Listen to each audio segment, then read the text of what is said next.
we should be very concerned. But not always for the reasons we assume we should be concerned. I know there has been a recent controversy, that Nigeria has signed away its sovereignty to China and so on. I think that's a bit sensational, and I'll come to that in a minute. But let's go back to the facts. China has lent African countries anything between 150 to $200 billion, probably nearer to 200 billion. Now, over the last 20 years or so, as you know, China is a rising world power, and it is looking to establish what we call a sinosphere, a sphere of influence in a number of continents, in Asia, very close to its borders, in Africa, and in Latin America, especially these three parts of the world. And it is today the second biggest economy in the world after the United States. So it is a rising power. And every rising power, one of the indices of power is client states in international relations. I mean, states that owe some sort of allegiance to you for one reason or the other. It could be ideological, or it could be for commercial ties or aid or whatever it is. So China is clearly seeking to make Africa a sphere, has made Africa, not seeking to, a sphere of influence through a combination of loans, trade, and aid. So it's in that context that we have to look at the relationship between Africa and China. Now, many of these African countries have behaved like abused spouses. Why do I say so? When a spouse is abused, and when I mean a spouse, it could be a man or a woman, don't get me wrong. The next person that smiles at the person, you think, oh, my spouse abused me, this person likes me. So maybe I'll be better off with this person than with the old spouse or with the present spouse.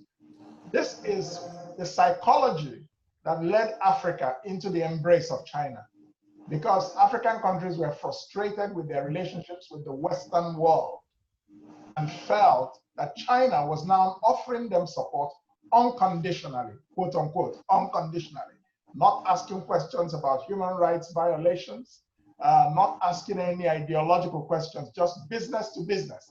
And a lot of African leaders like that sort of transactional approach to things.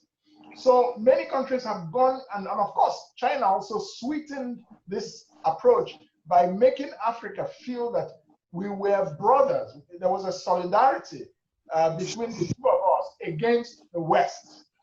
You see? So African countries felt China was more aligned with them in terms of global worldview experience, in terms of resentment of Western colonization or Western imperial influence. And so they jumped from frying pan into fire, in my view. So that's the background in terms of the relationship between Africa and China broadly.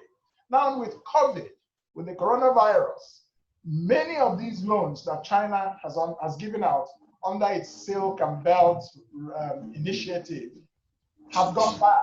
And many countries in Africa are not able to pay for these loans. And so for the first time, China has had to defer or cancel some of these loans.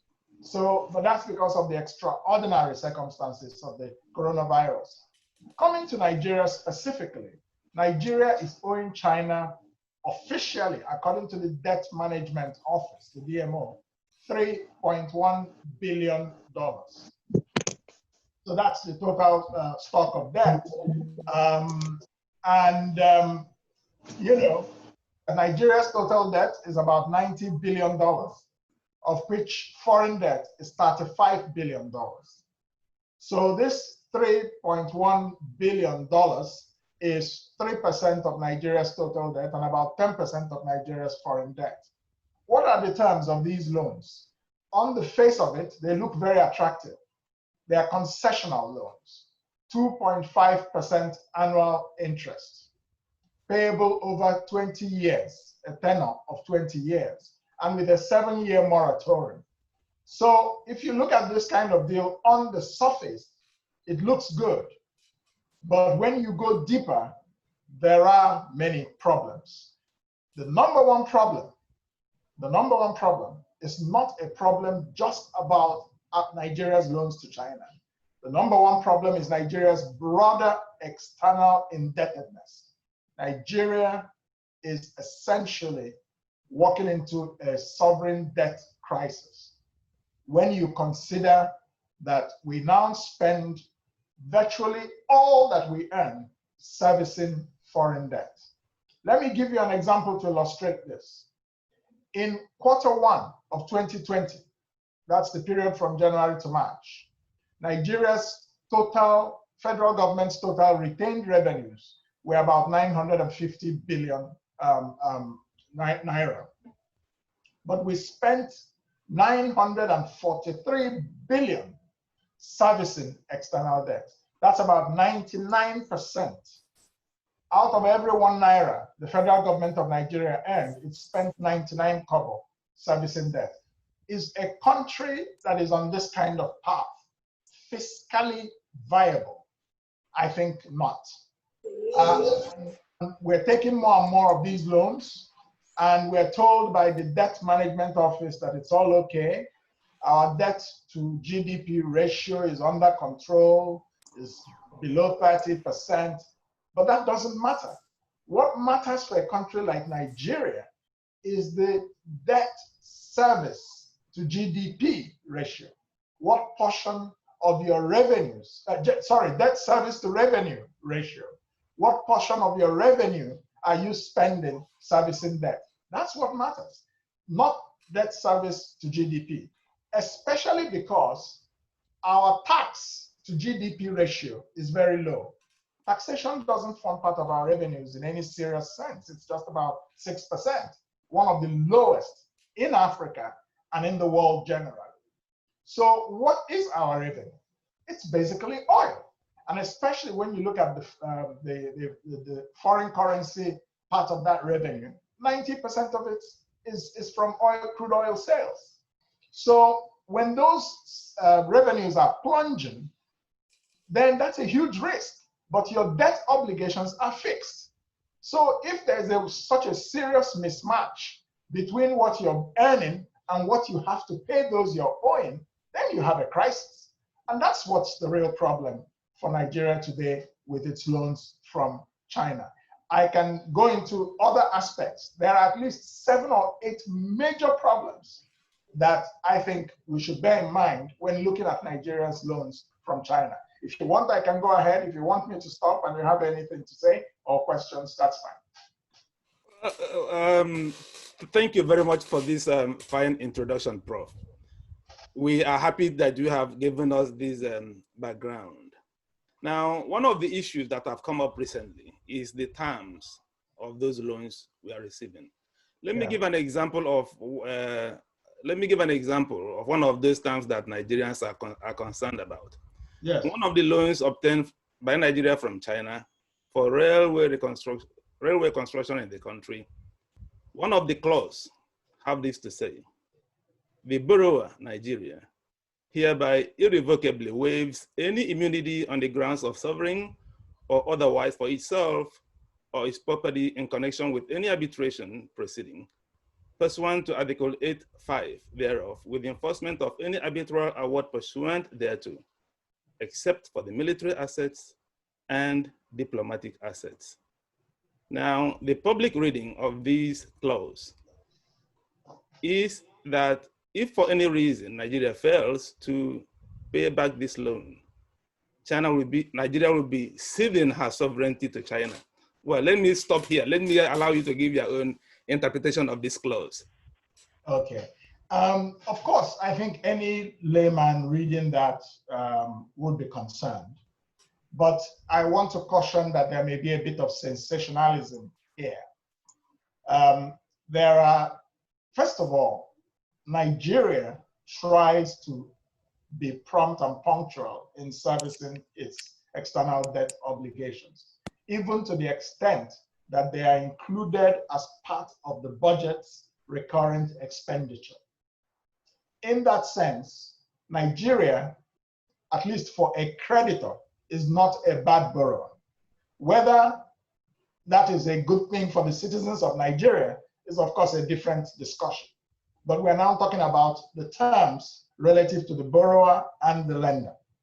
So that's number one. They do try to pay. Number two, Nigerian officials will argue that what they pledge the full faith and credit of Nigeria, not the specific assets of the projects for which the loans are meant. Some countries pledge those assets in case they default. So Nigeria will tell you that they protect themselves by relying more on their full faith and credit rather than just pledging the assets for which the loan was borrowed. Third, specific to the language you have used, I think it is not an unusual language in the context of international debt. It's a language of transaction because the Chinese have to have a way to get their money back in case you default. I have a question.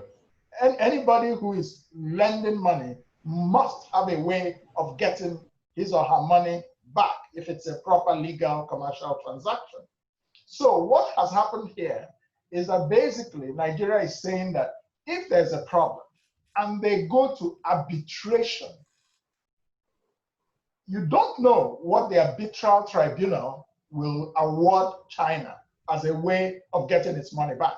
But there has to be something that China can use to get its money back. So it may be a roundabout way of looking at it, and you can say that the result is the same, but I think it's more of a language of transaction. But it's also part of that risk exposure to which we put ourselves by the needless, in my view, my humble opinion, needless and excessive foreign borrowing into which Nigeria is going. But I think that the real problem with Nigeria's loans to China is not so much that clause, sensational as it is. And of course, we must bear in mind that in some countries like Zambia, like Kenya, like Sri Lanka, the Chinese have seized or attempted to seize national assets to get back its money. In China, in Zambia, for example, they have a foreign debt of about $8 billion. It's a small country, but about 90% of that foreign debt is owed to one country, China. So these are the things that I talk about, the absence of a worldview among African countries. They always look at things just transactionally. They think only about the short term. We want to solve a problem. And when we solve this problem, politically, we will be in good shape with the masses. So we don't care about tomorrow. Let's just do what we can to get our hands on some money now to create an illusion that we are fixing our problems. So the real problem, as I was saying, is that when you borrow from China, it is really the Chinese economy more broadly that you are servicing. You're servicing Chinese exports. You're acquiring Chinese exports because there's no transparency in these loans. So everything will come from China. The supplies, the company that will construct the project, the workers. That is where the problem is. So this becomes a way for the Export-Import Bank of China to promote Chinese exports by saying they're lending you money. They're doing much more than lending you money. You must still pay back that money and the interest. On top of that, you provide so much more additional benefit to the Chinese economy, but not necessarily to yours, because we have to go into the discussion of how useful these foreign loans are, even though we are told they are for infrastructure. How viable are these infrastructure projects economically? Has anybody done a cost-benefit analysis? These are the questions we should be asking ourselves. And what are the costs of these contracts? There are concerns about that as well, that the contracts in Nigeria are so high when you compare them to similar contracts in a place like Ethiopia, but it's the same China. that is being borrowed from. The question is why? So that's my answer to the question. Thank you very much. For those who are raising up their hand, we will get to taking questions, but that will be in the next 9 minutes. Until the next 9 minutes, I will be the only one asking questions, if you'll pardon me. Okay. My next question in this regard will be, given your concerns now, especially with the large amount of loan that Nigeria has accumulated over the years, can Nigeria afford to take more loans? I don't think so. But governance failures seem to make the government think it has no choice but to take more loans. Now, I'm not condemning borrowing totally. There are times when a nation has to borrow. But the question is, one, what you do with what you borrow, and two, the terms and the transparency of those terms on which you're borrowing. So I don't think we should continue to borrow. I think Nigeria should cut its, coat according to its cloth, but it keeps borrowing because we don't want to take hard decisions. We want to continue to maintain a bloated governance costs and civil service and so many things. So we want to maintain those things so that the government will be quote unquote popular with the people. Oh, what happens if we do something about cutting the costs of the size of the public service? So this is the problem. And some of the loans that have been borrowed have been for budget deficit purposes. It's not even for infrastructure, but even the ones for infrastructure. What's the cost benefit analysis? Are there not ways of financing the construction of railroads in Nigeria based on, say, public-private partnership arrangements? If you can make a choice of locations that is based on economics. But if you don't make a decision based on economics, but you make a decision like that, only create an economically unviable project for which you have borrowed. Meanwhile, you may be pretending to the citizens that project is earning revenue. Let's take the Abuja-Kaduna Railway, for example. Two problems.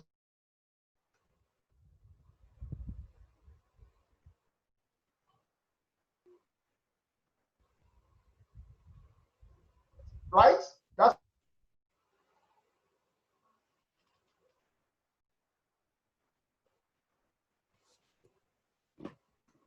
the rail line. That's number one. Number two, it is being subsidized by the government up to 60%. So this is the problem. If you were to say, we will construct a project based on public-private partnership, a private investor will do it and will toll the project. And we have costed this whole plan, and the income from the tolls or the passenger fares or whatever will cover the cost over 20 or 25 years. And for that period, that company that constructed it owns it. What does that matter? The citizens are getting the service and they're paying for it. So I think the Nigerian government needs to move much more along the lines of PPP rather than borrowing to say they're constructing infrastructure. Of course, we know that, the Nigerian context, awarding contracts is something that politicians like. But I think it's time for us to take a bit more sensible and longer term approach to these things. Prof, thank you very much. In as much as you have touched it briefly on your last answer to my last question, I would still like to bring it up again. Now, yes. Seeing that we have these concerns yes. about all these loans, and also seeing that we don't have enough money to finance our infrastructural needs in the country. What are those hard decisions that you think we should be taking now, rather than taking more loans, since you've already given the opinion that we shouldn't be taking additional loans on top of what we have already? What tough decisions do you think we should be? One, shift more towards a PPP approach for viable economic projects. And then you can save money that you can use to construct projects in rural areas. That's number one, an economic decision. Number two, which is a political decision or a decision that requires political will. We have to cut the cost of governance. Because if you're spending over 90% of every revenue you're earning servicing foreign debt, you are essentially bankrupt. But you are postponing your bankruptcy to be handled by future governments and the citizens. So we are transferring to future generations a burden that we're not sure how able Nigeria will be to carry that burden, because we don't know the future. If oil prices continue to decline, and we don't have a productive economy that is export oriented to earn us foreign exchange, then you could have a situation where there could be an internal implosion. Because don't forget that based on the revenue and fiscal arrangement in the Nigerian constitution, the federal government uses the oil money to distribute to various levels of government, which means that in reality, we are not a federal government, a federal country. That's a unitary approach where the federal government, the central government, owns all the resources that come from the country, including some that come from mineral resources in parts of the federation, whether it's solid minerals or whether it's oil. But in a proper federation, those revenues should go to the parts of the country that cover that area. And then they pay a tax on those revenues to the federal government, because the federal government must be functioning and somebody must sustain it. You see what I'm saying? So these are some of the hard decisions. One, PPP arrangement. Two, cut the cost of governance. Three, move to a proper federation, what we call constitutional restructuring. Nigeria is not economically, and I dare say even politically, viable in the absence of a constitutional restructuring of the federation back to a real federal constitution. Without it, the country has very little, hope of a bright future. Thank you very much, Prof. I think in view of the large number of participants we are having today, more than we used to have, I'll have to cut down on my questions and allow our guests to put their questions. And please, because of also the large number of people who have indicated that they will want to ask questions, please, we will not entertain comments.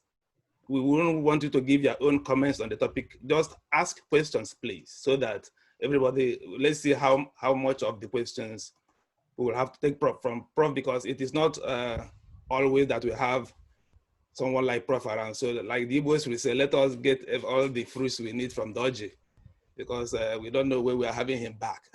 So let's take the first question from Peters Ekejare, please. If you can unmute yourself and ask your questions, please, as brief as you could make it. Peters Ekejare, please.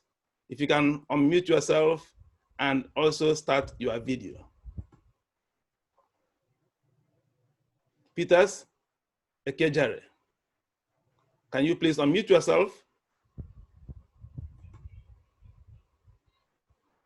Okay.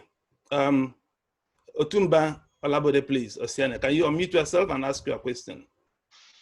Otumba. Thank you. Yeah, thank you very much, Dan, and thank you very much, Prof. My question will be related to you. I look back at your career, very, very impressive, and very also to note that not many people like you have the opportunity of getting to where you are, and that's a statement of fact.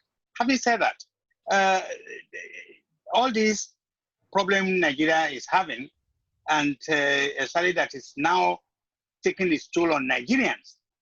You are someone who had the opportunity of serving Nigeria, and also at the last general election that you wanted to run, you ran for office of presidency. The question is, with all the information, with all the education, with everything, exposure and so on and so forth you have, did you not think if you have started at a level of maybe a senator or some other area, Nigeria would have been better served? Thank you. Thank you. Daniel, do you want me to answer that? Or This is not part of our program, please.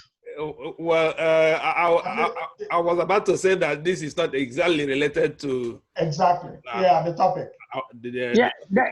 Okay. Dan, you see, you made a lot of, you allude to Igbo proverbs, like, which is fantastic. You know, Yoruba people say when you lose words, when you have to talk about certain things, you look for a proverb, proverb that are related to it. You see, also in Yoruba, people say you cannot cook a dog. You want to fry a dog, you must be ready to spend time with the fat. Otumba, we have very limited time, please. We have very, very limited time. But okay. Let me say, Daniel, out of respect to our compatriot, Otumba, let me just very briefly. Okay, thank you. Yeah, but I'll be glad if we kind of keep the questions to the subject matter and the economy and things like that. Yes. I don't think we're here to discuss politics. Although, of course, there's a relationship between the politics of Nigeria and its economy. So that's where I'm coming from. Yeah, thank you. That's also true. So now, very quickly, you asked a question. Why didn't I run for Senate or something like that? Okay, let me answer you. You see, people engage. I never planned to enter politics, and I'm not a career politician, as I'm sure you can see. I ran for president just out of my frustration with the situation in Nigeria. Personally, I have done very well in life. I can afford to turn my back on Nigeria and live my life. You see what I'm saying? But I chose not to because my love of my country made me feel that I should get engaged. So I decided to get engaged at the level of my interest, my preparation, the relevance of my experience, which has always been national and international. So I am more used to dealing at the national level and at the international level. And also that is really where my vision is. It doesn't mean that being a senator doesn't matter. It doesn't mean that being a governor doesn't matter. Those things also matter. But we say in Igbo, onye na nke ya, onye na nke ya. Each man his own. You have your own interest, and nobody can manufacture an interest you don't have. You see what I'm saying? So I went for what I was interested in, and I believe I added value in that context because I gave out a national vision and a plan for Nigeria that if it were to be followed, there would be a big difference in Nigeria within 4 or 5 years. No question about that. And many people would say that that's an important contribution that you have made. Practically, let me answer you. How many people are in the Senate? 100. What has changed in Nigeria? You think it's because there are no intelligent people there? It's not because of that. So that's my answer. We thank you very much. Let's proceed immediately to take, please, subsequently, only questions related to the topic, and please make it as brief as possible. Let's take a question from Charles Ude, please. If you can unmute yourself, Charles. Yeah. Prof, I salute you. I'm very pleased to see you again. Thank you. You've been doing a great job. My question is very simple. Is the Ministry of Finance the right people that should be presiding over such contracts? When you look at the content or things that are content, in terms of those contracts, that's one question on the side. Because I feel that if you use the right people, maybe the normal contract remedies should apply.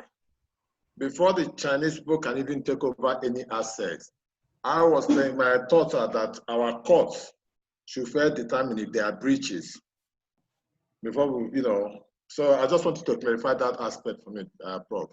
Thank you. The first thing I want to tell you is that many investors in Nigeria do not have any confidence in the judicial system in the country. And because of that, most contracts that are entered with the country are subject to international arbitration. They are made subject to international arbitration because there's no assurance that the rule of law in Nigeria can be trusted to deliver an impartial, efficient, and effective outcome. So that's number one point you need to understand. Number two, since it's a financial obligation, it's not surprising that it's the Ministry of Finance that handles those discussions. But I know that under the debt, especially the debt management office, because we have a professional debt management office. Never mind that in reality, I don't think they have a voice or their voice is respected in terms of the decisions politicians make. So it seems to me that the DMO, as it is today, exists simply to rationalize political decisions about borrowing and try to explain it away. For example, they keep telling us about debt to GDP, but they don't tell you about revenue to debt service ratio, which is the real issue. So that's why I said that the DMO doesn't seem to be able to influence the discussion in a way that is actually to the best interest of Nigerians. But we do have a DMO, and there are processes through which these loans are negotiated and through which they go. One, they will not be signed if the Attorney General of the Federation has not reviewed the loan. So I don't think we should feel that people just go and sign anything. So the question then is, if the Attorney General agrees to things we don't agree with, how do we hold the Attorney General accountable? But because you see, there's no transparency in these negotiations, we don't know what's going on. We don't know what the Attorney General has seen. We don't know what he has signed. We don't know what comment he has made. And of course, there can be no external borrowing without the approval of the National Assembly. So these are the two checks. But does the National Assembly take these decisions based on politics or based on economics? Well, the answer is blowing in the wind. So this is the question. That's my answer to the question. Yeah. Thank you. Thank you.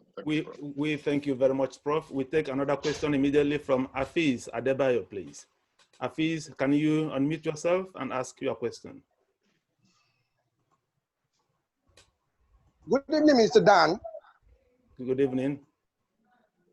I want to greet our respected Prof. Dr. Moghalu. Good evening, sir. Good evening. Good evening, all participants. Now, my question is straightforward, is relating to the loan.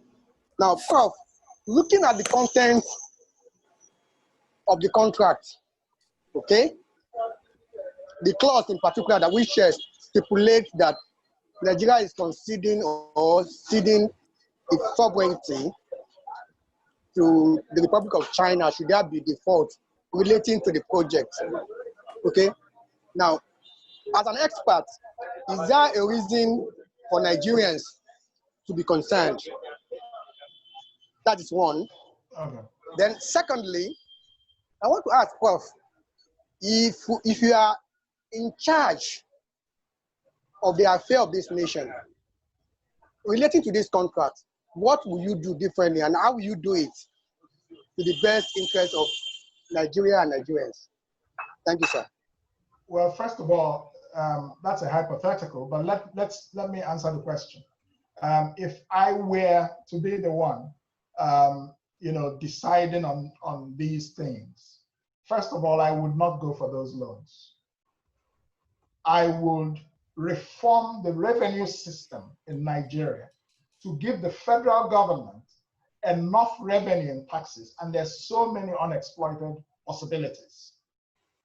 Even when we look at the question of taxation, you don't have to raise or increase taxes, but you can diversify your tax base. I have said it time and again, if you do an audit of the mobile telephone network in Nigeria, you will reach practically everybody. If you do a phone audit, you will know who owns what line, what their employment is, and whether that employment is taxable. You will bring a lot of people from the informal economy into the formal economy. Even if it's a small thing you're getting from them by tax, if you multiply it according to millions, there are at least 160 million mobile phone lines in Nigeria today. That's a fact. There are about 70 million people that we know should be paying tax. Only 10 million of them are. So you see, there's a huge gap.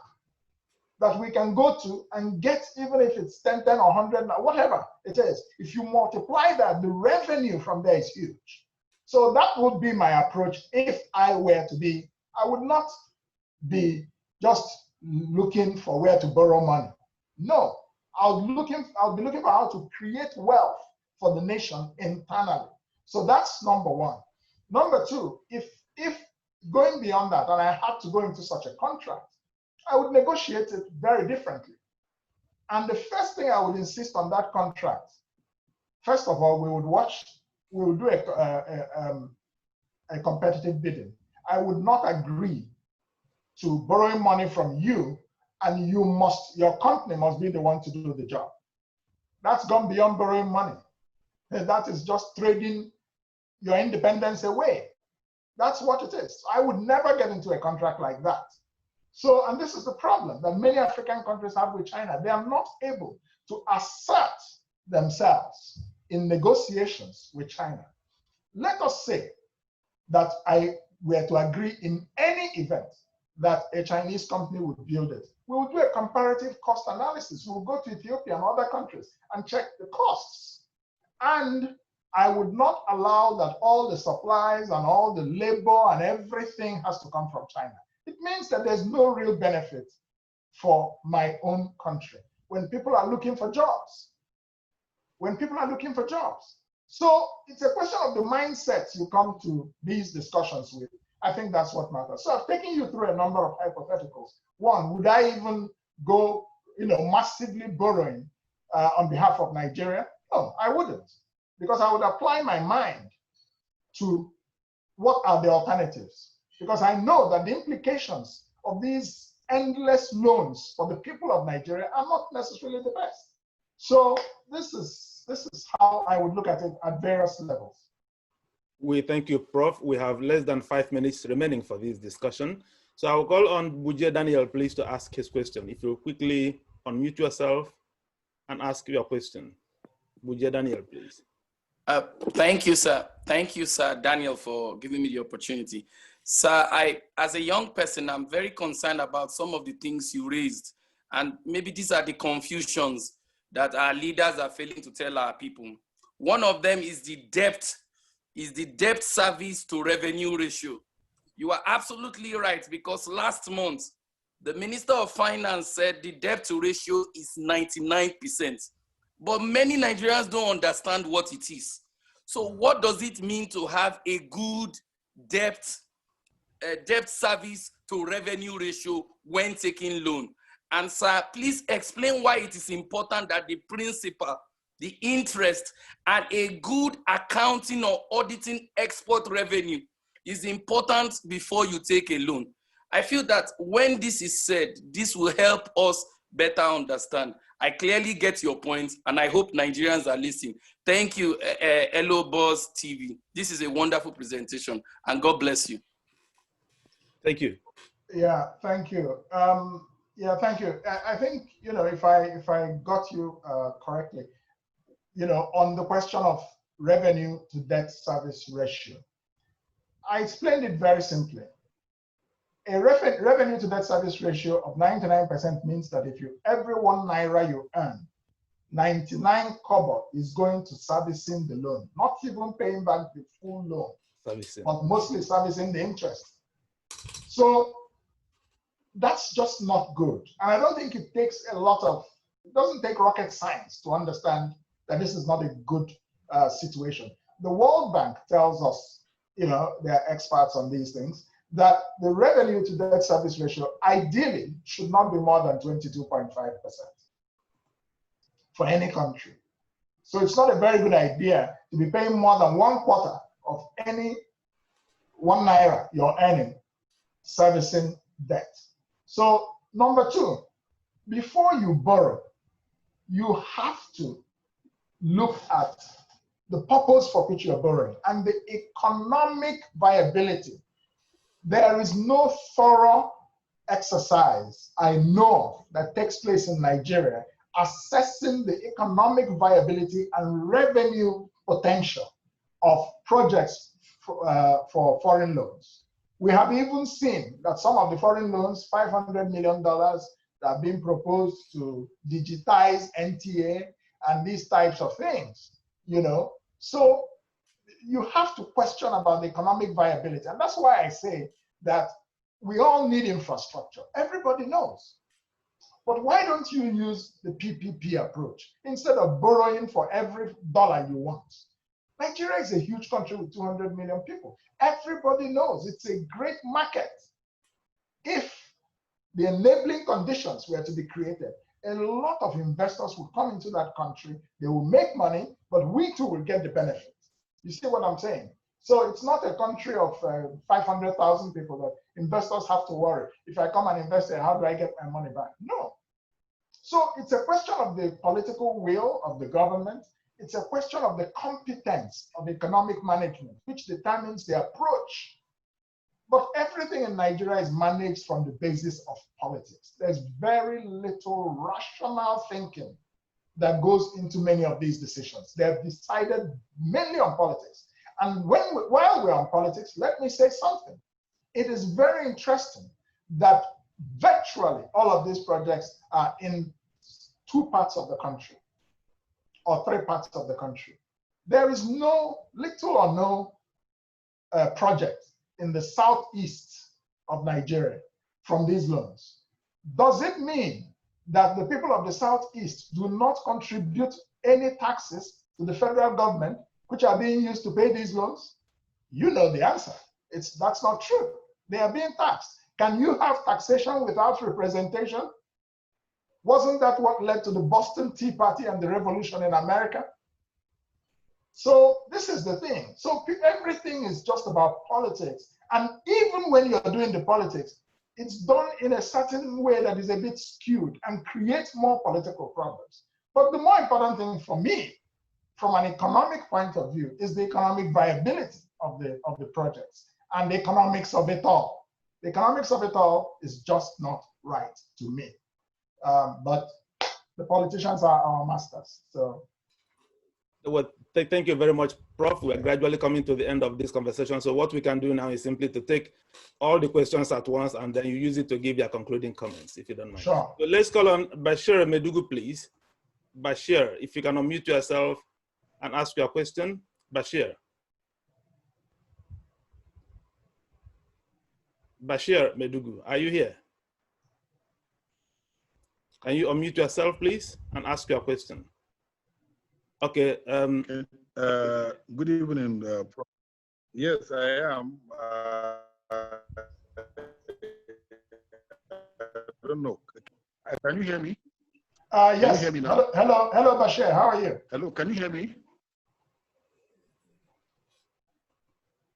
Yes, go ahead. Go ahead, Bashir. Hello, Maybe Bashir, go ahead. Okay. Oh, good. I can see him. Yes, I want to find out the sovereignty clause in the Chinese agreement. Vis-a-vis international law, you know. Okay. And the concept of non-intervention, and even though Chinese and the Nigerians have, entered into an agreement, I think those international agreements shall be able to subsist rather than the sovereignty clause that is inserted in the contract. I want to find out what is the relationship. Does it supersede the international agreements or the international concept of sovereignty of countries? That is my question. Thank you very much. Let's also call on Bob Manuel Echongu, please. Bob Manuel.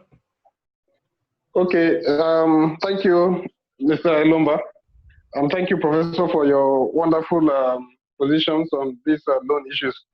My question is concerning the third-party witness issue in this loan arrangement with China. See that Hong Kong is an annex kind of China. What are the risks we face if we have to go to international arbitration concerning this loan? How does that play out in our favor or against us as Hong Kong being a third party? in this loan arrangement. Thank you. We thank you. Also, we call on Othman Esatuchuku, please. If you can unmute yourself, Othman. Oh, good evening. Thank you very much, Daniel. I thank my boss and my role model, Prof, for having you this evening. My question is, Prof, looking at the trajectory of Nigerian borrowing, assuming without conceding we could not afford to repay this loan from China, what do you suggest or what do you advise the citizens of Nigeria to do in order to compel the government to stop borrowing us into perpetual poverty? Because sovereignty belongs to the people, and these guys does not even consult us. They don't give us any room, to suggest a way out for this country. So what do you suggest the citizens should do to compel the government to stop borrowing? Thank you. Well, thank you. Ejiofor Ozago, please. Ejiofor Ozago, please. Lotanna's iPad. Hello? Okay. Hello, can you hear me? Yeah, hello? Go ahead, please. Yeah, okay. Prof, thank you very much for your inputs. My take is that it's not just commonsensical that a situation whereby in Nigeria, contract inflation is a norm, and even the projects that's been marked out for for this loan seems to be highly inflated. That the government should focus more energy in trying to curb down this inflation of contracts and other wastes, excesses like you mentioned. Instead of, is that not a way to go? And as part of tackling corruption also, because to borrow money for a project that's already hyper-inflected, it doesn't make any sense. Thank you. Well, thank you very much. Lotanna, you have Lotanna's iPad, please. Are you able to ask your question? Quickly, please. Hi, everyone. So my question is this. Prof, you had listed about 3 points or 3 ways you could approach this issue if you were to be the president of Nigeria, where you mentioned the PPP and all those points. Now, my question is, when you have just 4 years to do this and also prove a point for your re-election, because what usually happens is that the first 2 years is usually the one for, settling the political allies and everything. And by the time they are done settling the political allies, they have another 2 years to prepare for the next term. So what time I'll go join her later. What time will you have to prepare for these things and also prove a point for your re-election? Because that's the realistic thing that we usually face in politics today. Right. Casey Mora, please. Please, quickly, if we can have the questions quickly. Casey okay, Mora. Prof. Casey here. Thank you so much for this. Yeah, my quick question is, given the quagmire that the nation is in now, we know that the economic viability of Nigeria, even the political viability, if we continue on this trajectory, doesn't seem very good. What do you think would help? What can the National Assembly do? What can this current government do to reverse some of these trends and help get Nigeria back on track? We thank you. Obi Osuji, please. Obi Osuji. Obi Osuji, please. Yes, go ahead. Can you hear me? Yes, go ahead. Okay, just a very basic question. Prof did say that what he's more concerned about is economic viability of loans, and that basically the capacity of such loans or the projects being attributed tied to those loans being able to be paid back. So I'm asking a very basic question. Prof, do you think that given the respective loans we've taken so far, do they appear economically viable indeed to repay, for these loans to be repaid? Or are we going to be looking out for other sources to repay those loans and not from the projects itself? Well, thank you. Philip, please. Philip. Yeah, hello, I'm here. Thank you very much. Prof, thank you for the lecture. Prof, in the opening statement, you made mention that borrowing from China vis-a-vis the West is like moving from frying pan to fire. And I think in the course of the lecture, you really explained why no transparency, and most of the loans taken from China is more or less financing Chinese assets or Chinese exports rather. And then in the long analysis, it's like the borrowers actually doing China more favor than thought to be done by the loans being borrowed. But my question is this: is a known fact that in some countries that defaulted in the Chinese loans, Sri Lanka, Zambia, and some others, China or Chinese government in one way or the other have tried to seize the finance assets. In Nigeria's case, who says they can't do that here also if Nigeria default in the loan repayments? And then judging from the fact that we're spending already 99% of our revenues in servicing debts, not even the debt itself. 20 years term loan from China, the tenor is running. So who says they cannot equally seize the assets on coming here and do what they've done to the other countries to Nigeria? Thank you. We thank you very much. We normally insist that those who will join us will enter with their names. But in the spirit of courtesy, let's allow Galaxy A70 to ask questions. Galaxy A70, please, and Hawaii Prime 2009, please get ready. All right. Good afternoon, my brother. My name is Mr. Irele, and I'm calling from Aberdeen. Prof, thank you so much. I mean, you've done a wonderful presentation today, and what you said clearly states the situation we are in Nigeria. It's not a doubt that those loans were actually borrowed not for the interest of Nigeria or Nigerians, but for the same corrupt practices. And again, when you check the characteristics of a failed state, these things happening in Nigeria defines what a failed state is. Unemployment, the ratios to submitting debt and stuff like that. So I want you, without shying away from the truth, to tell us if actually you support the view that Nigeria is actually a failed state based on all this situation. Thank you very much. Thank you. Our last question, please, will come from Hawaii Y9 Prime 2009. Please quickly ask your question. Thank you very much. My name is Paul. I'm calling from the Middle East. I work in the oil industry. And Prof said something about PPP, which I absolutely agree with him. The telecom industry in Nigeria is a typical example of the PPP.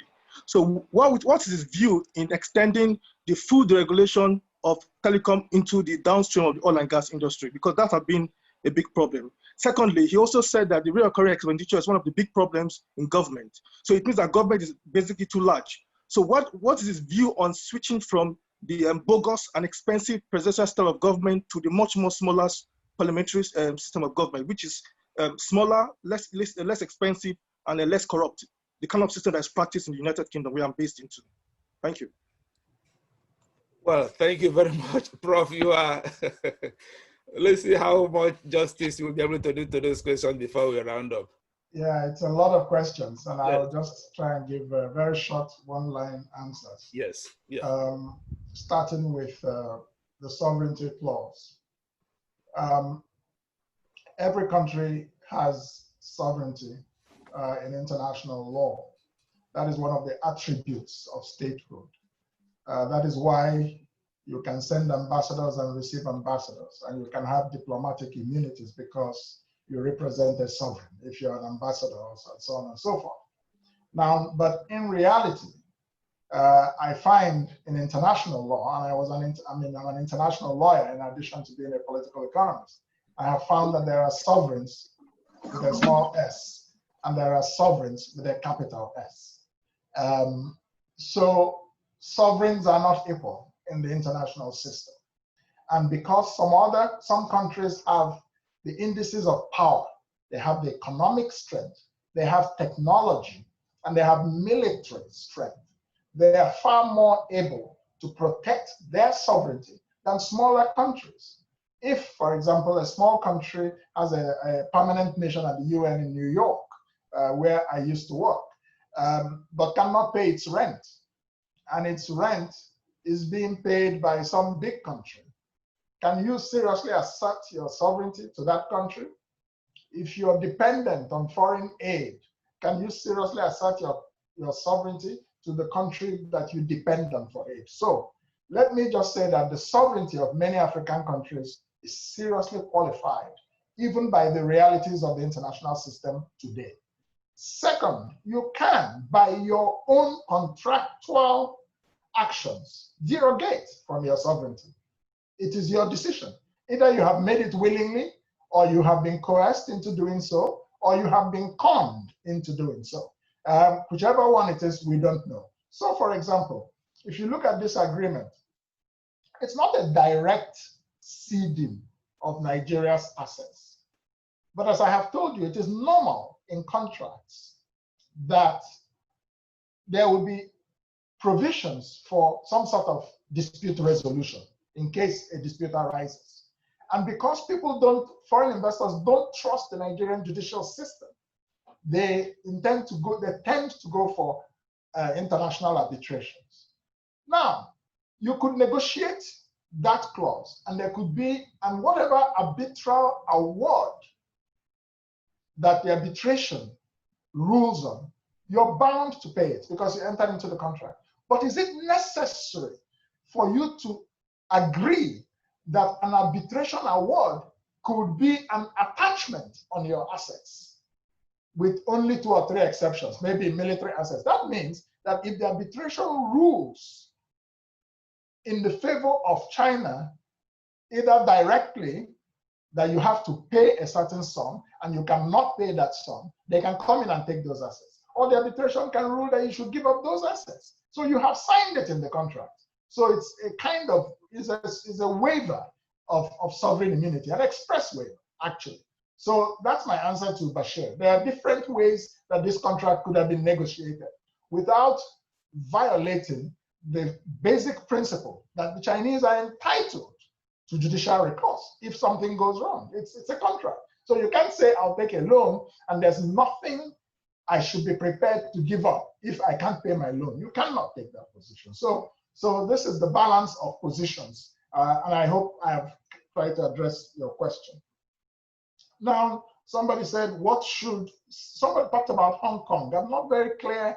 I don't remember the details of that. But you said they're a third party. But a third party is normally not a party to the contract, but it could be a third party beneficiary of the contract. So, but I'm not very sure of the details of what you are referring to. But we all know the relationship between Hong Kong and China. Hong Kong is a special territory, but it has returned to Chinese sovereignty.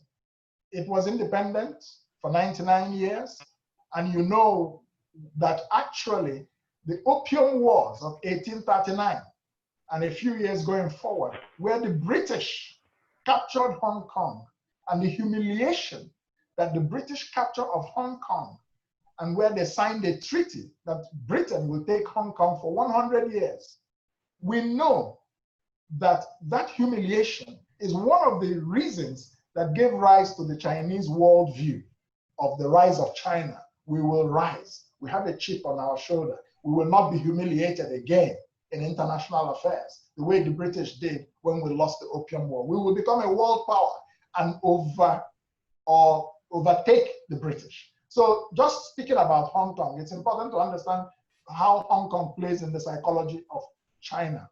So that lease is over, and China is now a part of Hong Kong, albeit under special terms, you know, that it will pursue a capitalist economy and so on and so forth.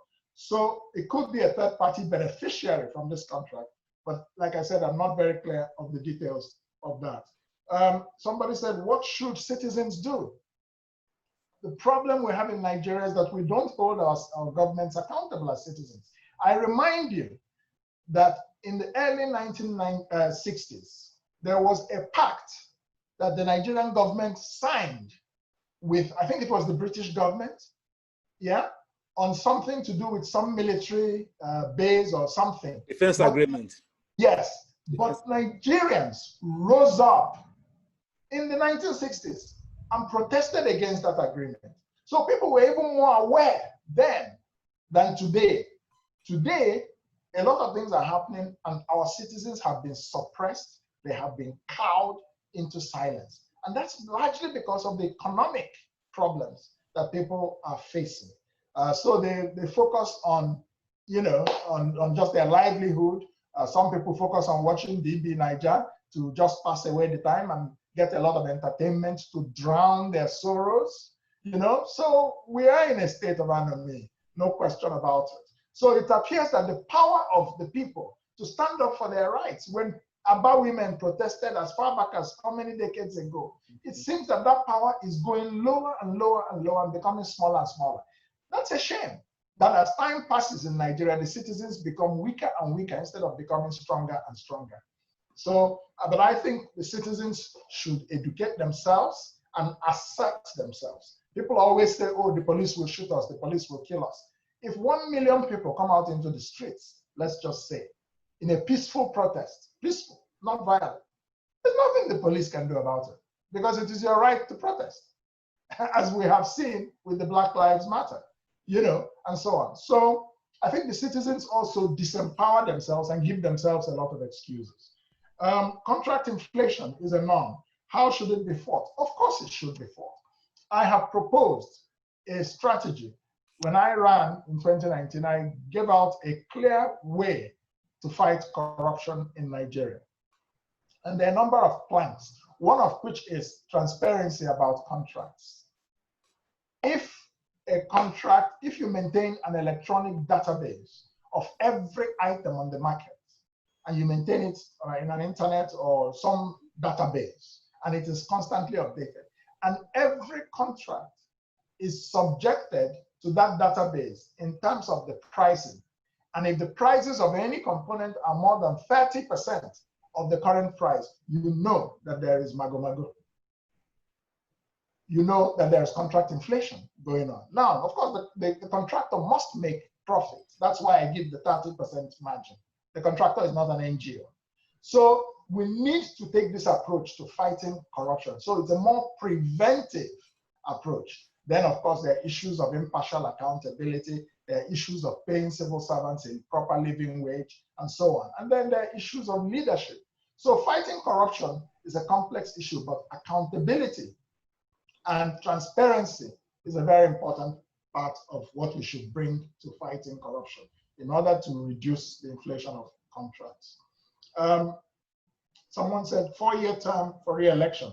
Is it enough time? It's not a lot of time, I must tell you, but it's enough time for you to do some things, but it depends on what you do. That's the issue. You cannot say that because you want to impress the electorate, you sell generations of Nigerians into debt slavery because you want to impress the electorate. No, that's not leadership. There are some things you can do. You can invest a lot more, for example, in social infrastructure, like healthcare, like education. And you can do that in a space of 2 to 3 years and people can see some results. So I don't, even though I will say that we know that in many countries in Asia that have made a lot of progress, there was a lot of stability in the government. So the leaders lasted a long time, but they were visionary leaders like Mahathir Mohamad of Malaysia. They could maintain a certain consistency of policy because those countries were not ideal democracies in those years. But we have chosen democracy and we must operate within its limitations. What can be done to stabilize Nigeria's political trajectory? I think there is one major thing, there are 2 things that need to be done to stabilize the country's political trajectory. But the most important is what I referred to, the need for a new constitution for Nigeria, the need for constitutional restructuring to return Nigeria to a proper federal state.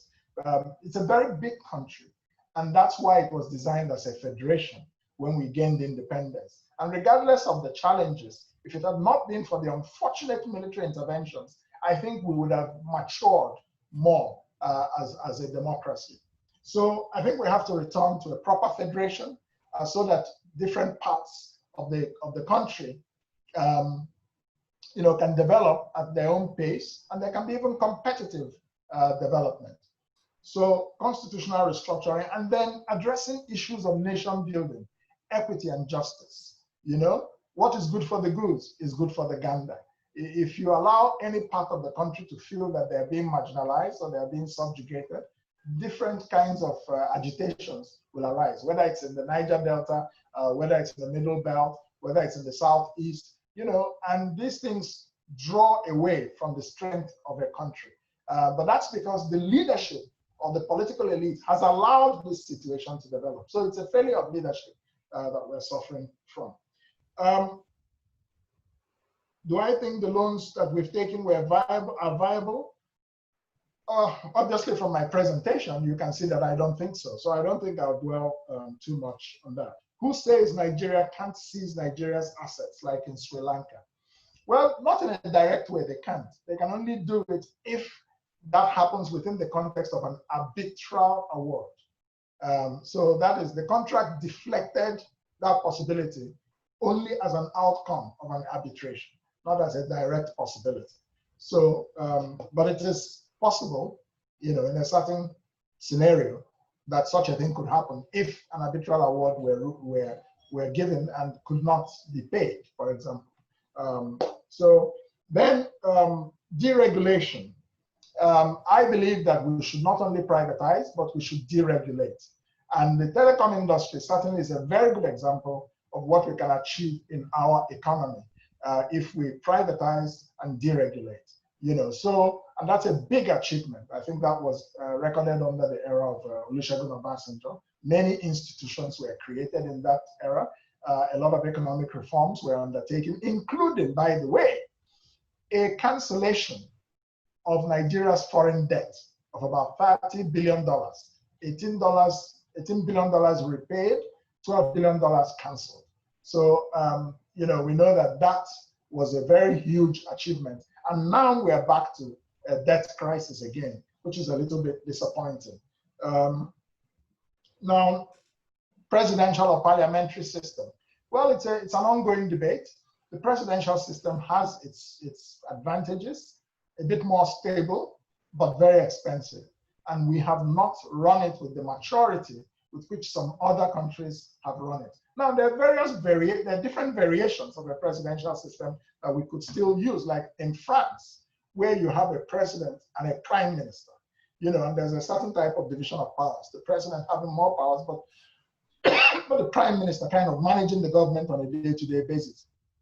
We could also look at that model. Now, a parliamentary government is cheaper to run, because everything happens in small localities and then they send their members of parliament to the center. And that's a very good system, but the problem with it is that it has a potential for instability, of frequent governments resigning, and, you know, so we should always bear things in mind and not jump from frying pan to the fire. If we reform the presidential system properly in a new constitution, we can still get what we want and what we need.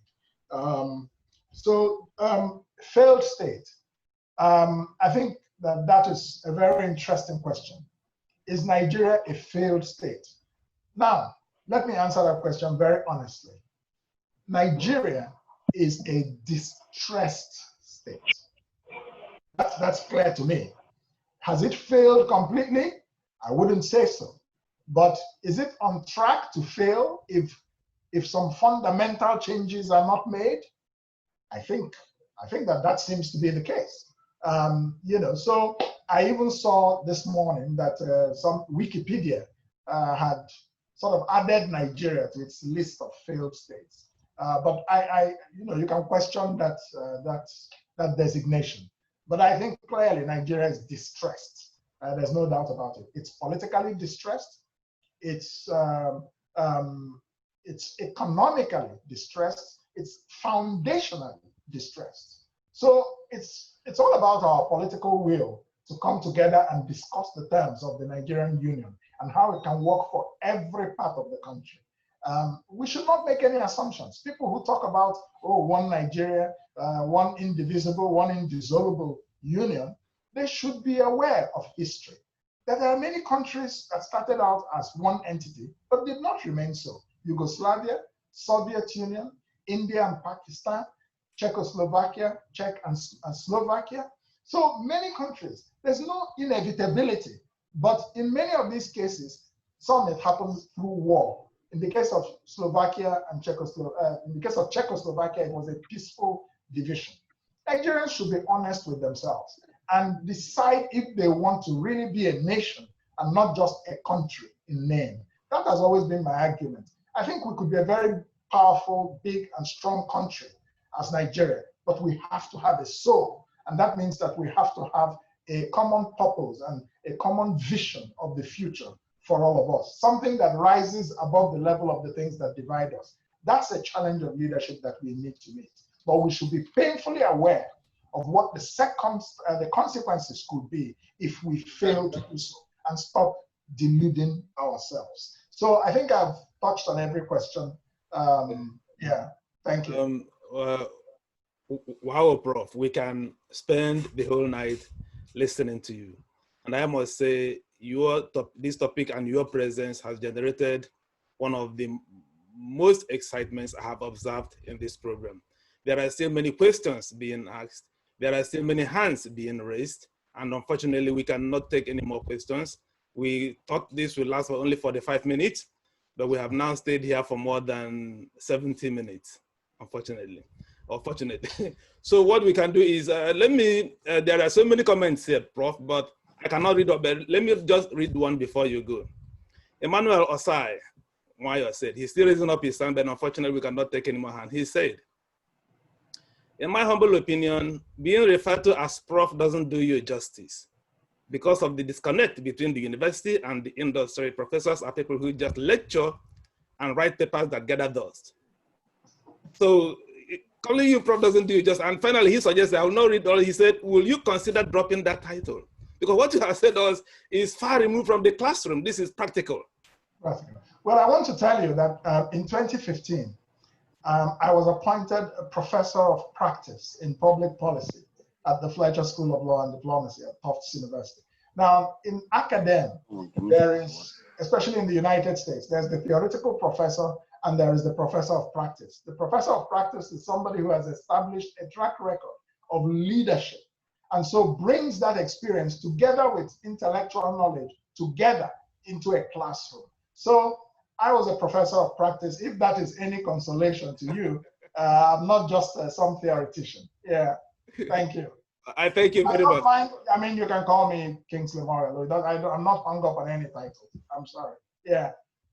Well, I'll call you Prof. Thank you very much. It's been a very wonderful engagement. And I hope, in fact, my questions about the economy, I cannot ask them again because of the multitude of questions coming up.